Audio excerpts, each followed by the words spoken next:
rankų aš kojome, viskas bus įmanoma. Susitiks mūsų žvilgsniai. Jau geriau nėra. Kaip fantazija, juk viskas bus įmanoma, kai tik tu šalia, spindinti akių šalia, tolyje, tolyje.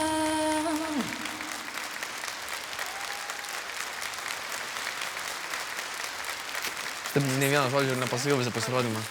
Aš kažko laukiu. Sveiki.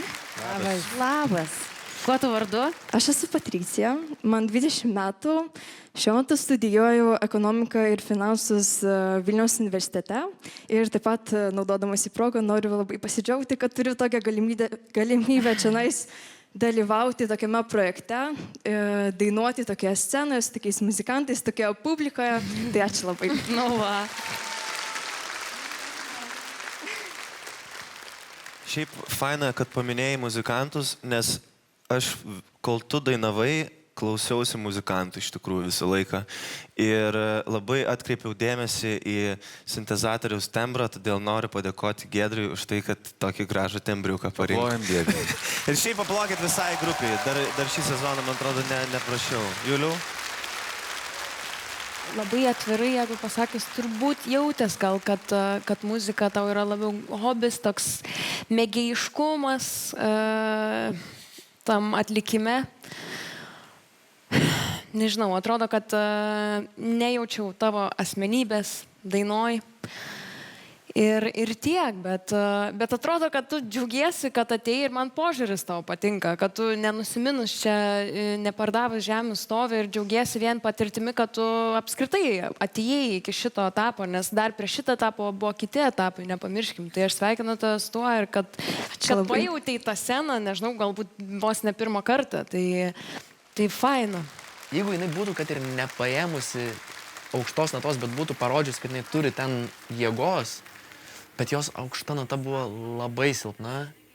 Pradžiai mano dėmesį prikaustė tavo tembras, buvo įdomu klausytis, laukiu galbūt kažkokio, tarsi, žinai, kaip žiūri kažkokį serialą, pirma serija visai nieko, bet galvoju, dar antrą pažiūrėsiu ir antroji užkabina ir tada tu nebegali nustoti žiūrėti. Tai man gal trūko tos antros serijos šitoj dainoj, nes jeigu atvirai aš vienu metu pastebėjau, kad mano žvilgsnis yra, aš pradėjau nagrinėti, kaip veikia kamera.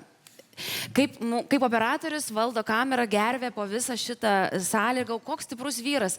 Ir tada pagalvojau, ką aš čia mąstau, linkėjimai beje jums operatoriau tenai po kairę. Bet tada aš pagalvojau, matyti tai daug ką pasako, nes kartais būna mūsų dėmesys nukrypsta ne dėl to, kad mes šiaip savo pavargę. Dabar tai mes kaip tik visai nepavargę. Bet būna balsas, tiesiog neįvyksta ta antra serija. Tas antras toks dėmesio sugrąžinimas į tave.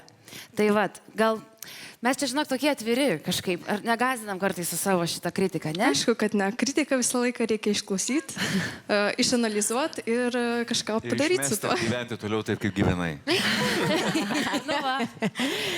Ir patarimus atsirinkti, kurie verti, kurie neverti. Tai ačiū tau, kad išdrįsai. Aš irgi VU absolventė. Jo. Ačiū labai.